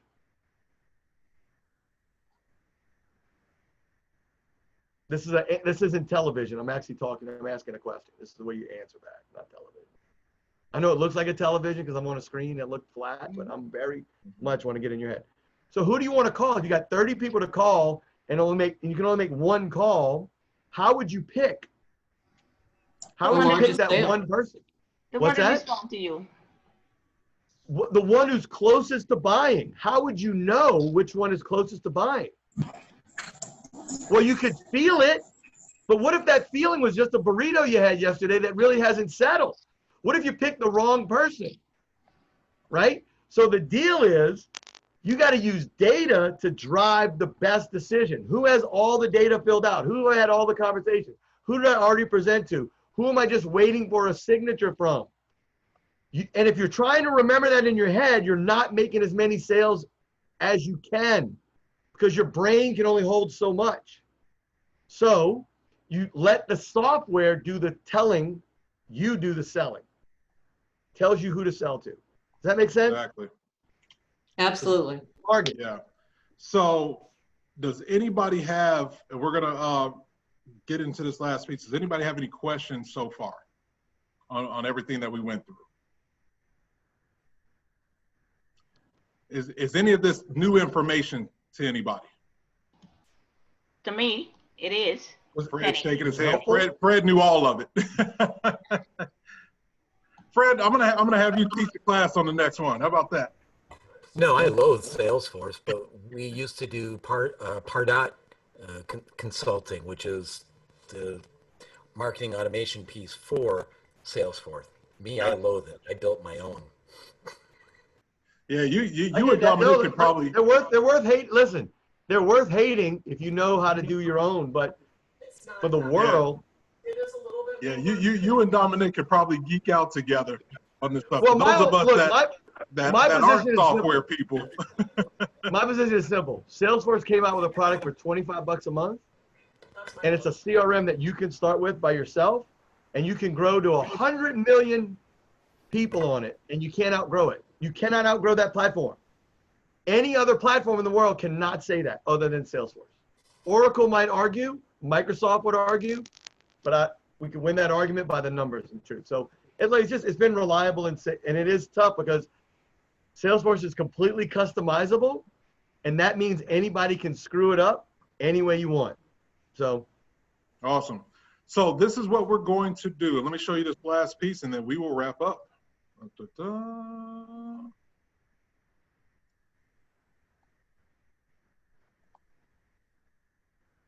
All right. So Dominic and I are doing a workshop. Let's see here. Hold on one moment. There we go. Are doing a workshop on August 26th from 2 p.m. to 5 p.m. So it is a 3-hour workshop. The cost is $50, which we're doing a 24-hour discount right now for $25 off. That discount code is half that word, and then you'll get $25 off, making it $25. You can go to pronetworker10.com, and then you'll look for the event that's called Workshop. There's money in your database. We are only doing this for 20 people. It's going to be a small workshop. The workshop is guaranteed, meaning 100% money back if you feel like the information that you received, that you would not get your investment back. If you felt like you wouldn't get it, we'll give you the money back. So with that, I will tell you this. When it comes to CRM system, I'm going to be very honest with you, and Frank probably knows this. This stuff is not sexy at all, okay? It is not sexy at all. But when it comes to your business and when it comes to, I want people to think about it like this. Typically, when everybody understands the 10% rule, so that means out of 10 people you meet, want to become a client. The next question is, I want you to ask yourself, well, if I want 10 clients, what is my activity? And for the average person, that activity now is, wow, if I want 1 client, I need to meet 10 people. Man, if I want 10 clients, that now means I need to meet 100 people. Now, this is the standard. This is what most people do. If I want a client, I need to get bulks of 10 people. For a person that understands their CRM system and for a person who understands the power of their database, slow drip campaign, segmenting, email campaigns, stuff like that. And I'm going to say it again, this stuff is not sexy. But what it does is that once you start to slowly understand it and you do it little by little, and keep in mind, Dominic and probably Fred are tech people. They're into that. I am not a tech person. I want to be very clear with you. Me even doing this Zoom is out of my reach what it used to be, okay? I have to get good at this stuff, but I am not a tech person at all. But the one thing that I do know which makes me extremely successful in what I've been doing is the knowledge of my database and how to manipulate and how to extract from it. And when you think about database extraction, right now, Dominic and I wanted to put together an event because we already know that people are not meeting as many people as you were before. We already know that. So just think about that there are new people that you can meet. Okay, great. But there are existing people. I guarantee you, there are people in your database right now that would become a client of yours if you gave them a reason. And newsflash, that reason isn't, hey, this is my product, come buy it. That is not the reason. You have to give them a reason. You have to remind them. You have to remind them over and over and over and over again. You have to send them special targeted things. But what that does is that once you actually learn these systems and you do it little by little by little, you're going to start seeing instead of the 10% rule, yours would be at 20% and then 30%. And especially during time periods right now, this is super important, that there's so much traffic online and virtual and stuff like that, where a lot of people, they have not looked at their database to say, hey, let me start there of getting new sales. Let me start with my current database. They haven't done that. They're trying to dip their fishing line in Facebook, in Instagram, all these other places, that LinkedIn, that everybody else is doing the exact same thing, which it doesn't mean that you won't get a fish doing that. But the one place where you can actually fish out of is your private pond, which is your own database. And Dominic, I just came out with that off the cuff, like that, your private pond, that's awesome right there. But so our goal is to actually teach you, I like it. Stealing that. Teach you ways on being able to, one, go to your current database, and regardless of how many people are in there. Now, if you have 10 people in your database, that might be an issue. But, and we'll talk to you about increasing that. But if you have at least 100 people or more in your database, and they might not, and you might just have business cards spread out all over the place, whatever it is, you truly need to have a system in place to be able to extract that money from them. So the beauty is that once you know how to do that, as you start to meet new people, all these new people are now starting to go on top of the systems that you already have. Okay. So again, on this day, we're going to actually be going through that even more. And again, this workshop's 3 hours. With that, we are going, and we're limited to 20 people. That way we can make sure that each person comes out of there with the knowledge, one, of their CRM system that they're either currently already have, or they can, you know, use a new one, and what things to do with their current database, how to extract that, how to do segmenting, how to break them up, some of the segments that they might want to think about that they probably haven't thought about before. We're going to be creating all of that for you. Okay. Does anybody have any questions on that? Awesome. Real good. So with that, again, you can go to pronetworker10.com. You'll see all the other events that we're doing for this month. If you are interested in this event, again, go to the workshop. Once you click the buy the ticket button, you can put in the code HALF, and that will discount it down 25 and making it only $25. That code is available for 24 hours. So tomorrow about this time, it will not be available, and it will be at 50.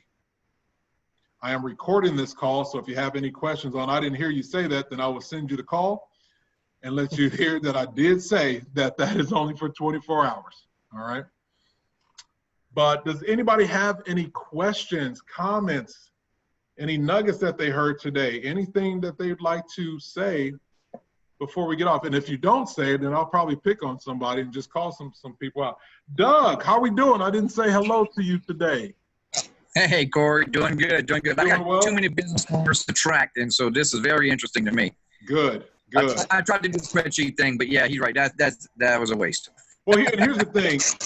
We all start off, I mean, I started off with an Excel sheet. We all start off in Excel. You know, that's easy to do. But then once you start getting a little larger, a little more, want some more systems, and you have to take it a little bit more professional, a little bit more easier to use. So thank you for being on. Oh yeah, good stuff. How are we doing over there? Hey, Corey, I got a question. Yes. Now, when I get the database, would I be able to tap into that and use that at a global level? If you are building your database on a global level, then yes, you will be able to do that. Yes, because my company is expanding.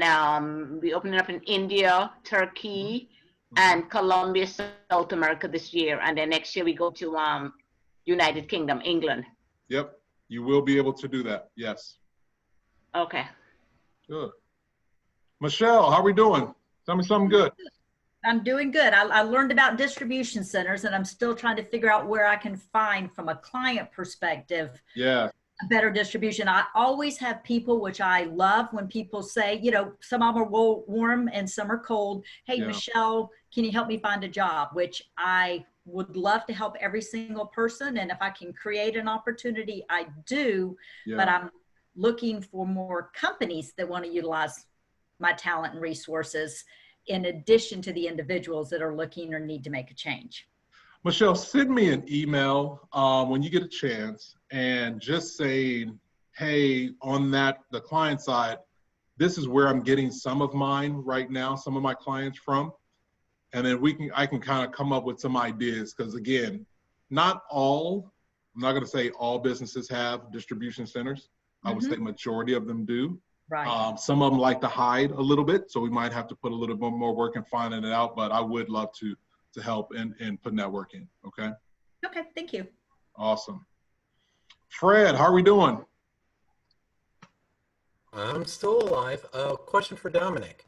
You got a good way of pulling email addresses out of LinkedIn and putting them in your CRM without having to manually do it themselves and not running afoul of the EULA, LinkedIn's EULA.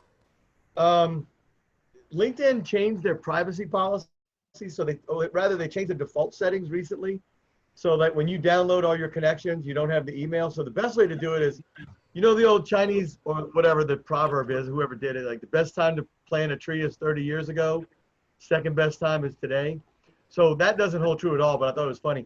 So the best time to download your connections was like last year. Yeah. The second best time is to give them a reason to opt into something where you can collect their email, because otherwise you need a messaging tool that allows you to create those unlimited messages to your first level connections. And I think there are some, I know there's Email Hunter or something like that. I took off the other one. I think those violate the EULA though, right? Mm-hmm. Yeah. You use those scraping tools and whatnot. The other best way is, a lot of people, by the way, have a secondary email that they use for LinkedIn. So they set up a free Gmail account. So all the LinkedIn garbage that's filling up your inbox, just change your default email to that garbage email for free, and then you can ignore it or go see it on, when you want to. But there really is, I don't know of a good situation of a good way to do it. I use a tool that works outside my browser, but inside my LinkedIn to do some automated messaging. But that just gives me the reason to hopefully get their details by being in conversation with them. So you're using one of the LinkedIn drip tools. If you're using it within, if it's not a browser-based tool, but you're using it within LinkedIn, that's one of the automated LinkedIn drip tools. And I've had quite a few discussions with, especially people in the franchising industry that have tried using various ones, and they all. Yeah, I was using DuckSoup for a while, and I got really lucky with it because I stopped using it before they started enforcing the rules. So. And Dominic, make sure you put your contact information in the chat. And actually, everyone, if you go ahead and put your contact information in the chat, and then before you get off, if you would like to save that information, then just make sure that you save that information from the chat. If you don't know how to do that, so when you open the chat, if you look down where you're about to type your message, go up one line, go over to the right, you'll see those 3 dots. That's called an ellipsis, which is named after the Greek god of dots, ellipses. And then you can just click on that and then hit save chat, and it'll go right to your Zoom chat. If you're logged into Zoom, it should do it already, but that's a great way to catch it. Do it at the end. That way everybody's finished typing and you can do it at the very end. Yes. And lastly, during this workshop, the one on the 26th, we are going to be addressing, especially during this time, how to increase your database. Right now, there are opportunities to increase your database. Some people buy lists, which I do not suggest. There's a couple different manual ways, which okay, but there's definitely some other ways to be able to leverage. For those of you that weren't understanding what Fred was talking about, there was a time in LinkedIn where you could actually export the email addresses from the people from all your contacts in LinkedIn. But then they actually changed that policy. Let me tell you what's good about— My fault, by the way. Yeah, it was probably somebody did something wrong, Dominic. Here's also the beauty of being able to use your network. I actually was networking with somebody several years ago. We're still networking with each other, but he actually told me, hey, LinkedIn is going to be changing this soon. So he actually showed me how to export, and I was actually one of those ones I was actually able to export before that happened. So it's one of those to where, again, you never know why your network is going to help you with certain things. So that's why we always talk about, networking, getting at those opportunities, but really those resources as well.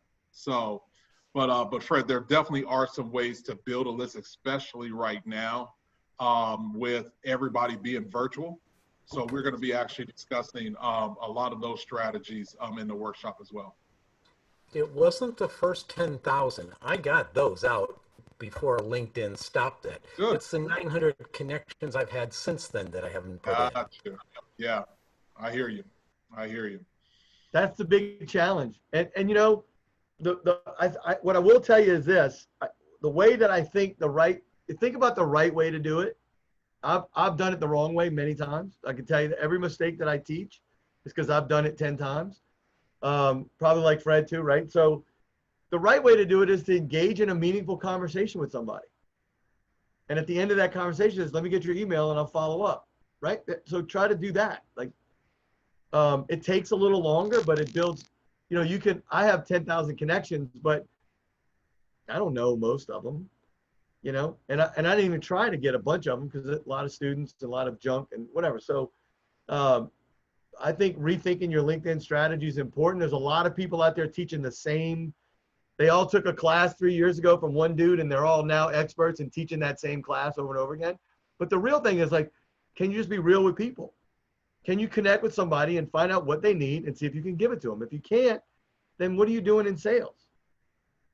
Right? Mm-hmm. And if you think faster is going to be faster, it's usually not. Yeah. So, well, good. So with that being said, before we end, quick question.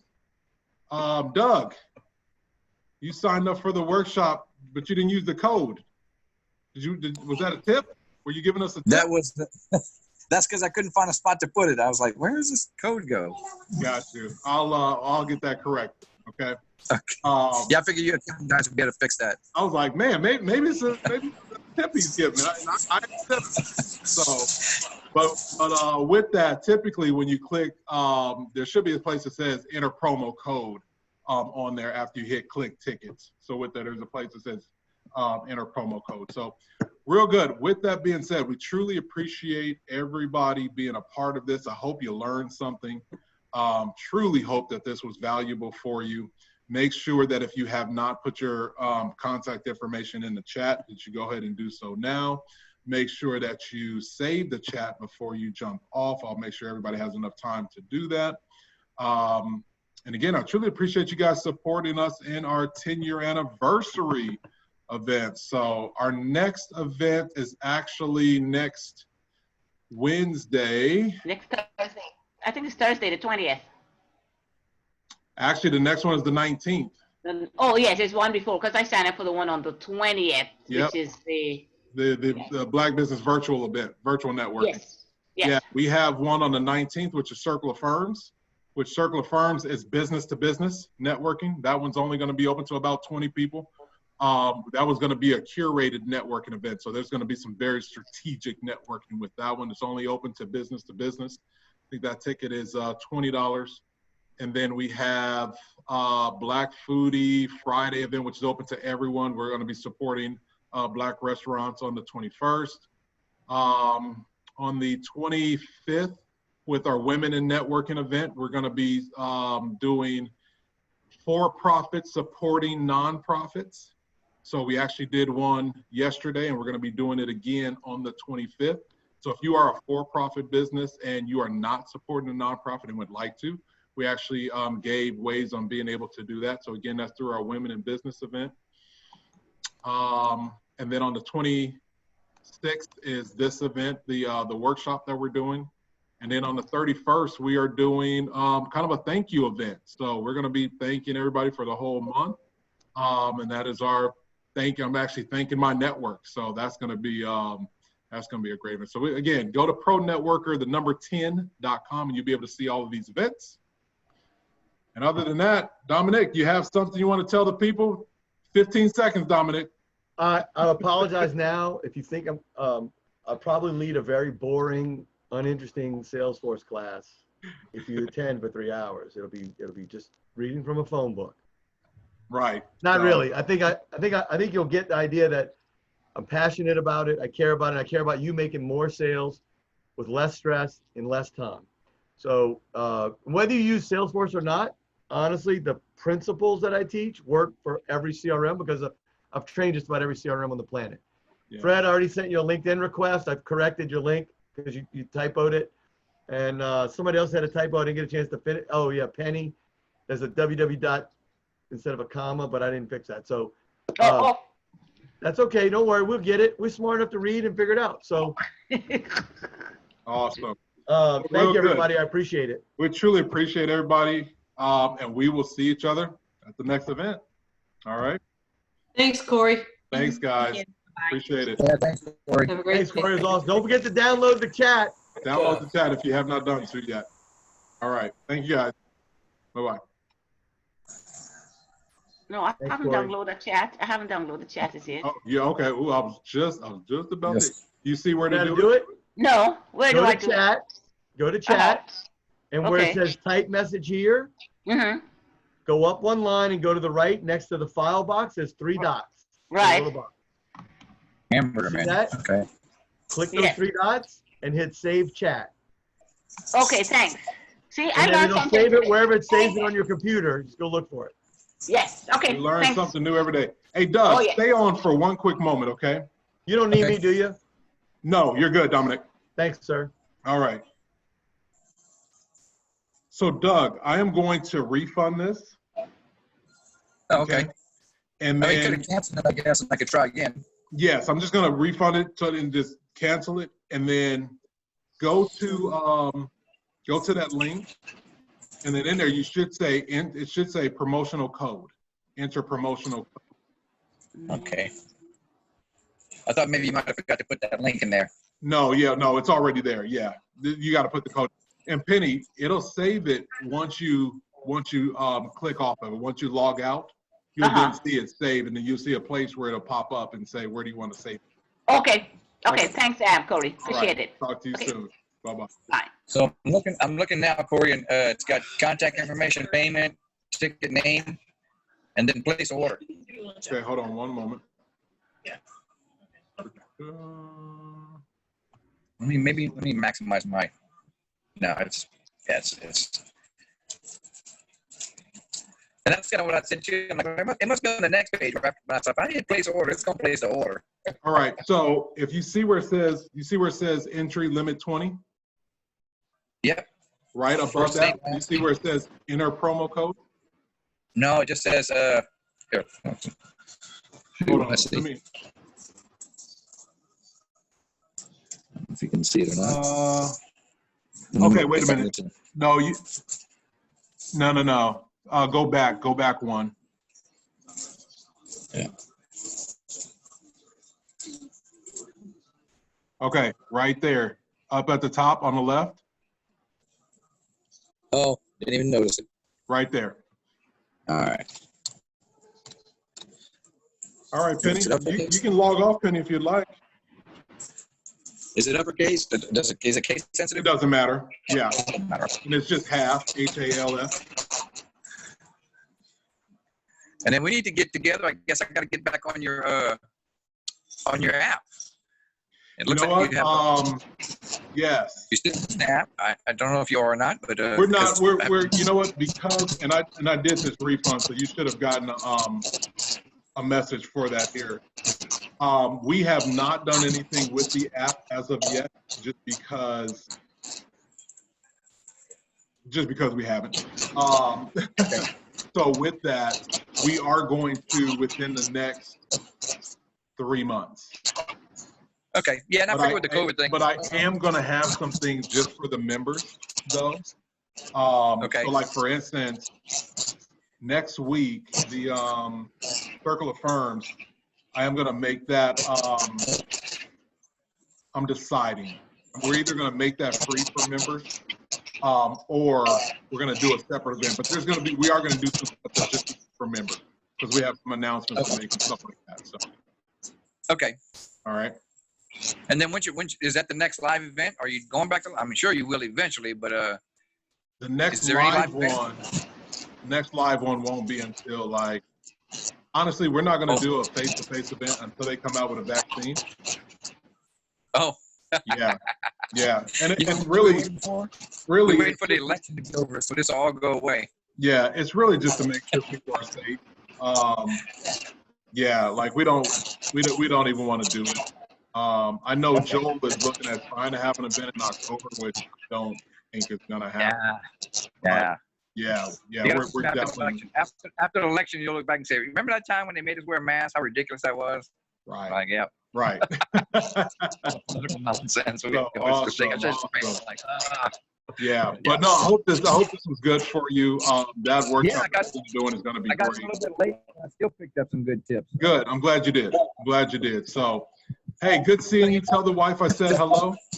Does Dominique have his own CRM? Is that He's a CRM guy? Kind of. He has one that's white that he's selling. So yeah.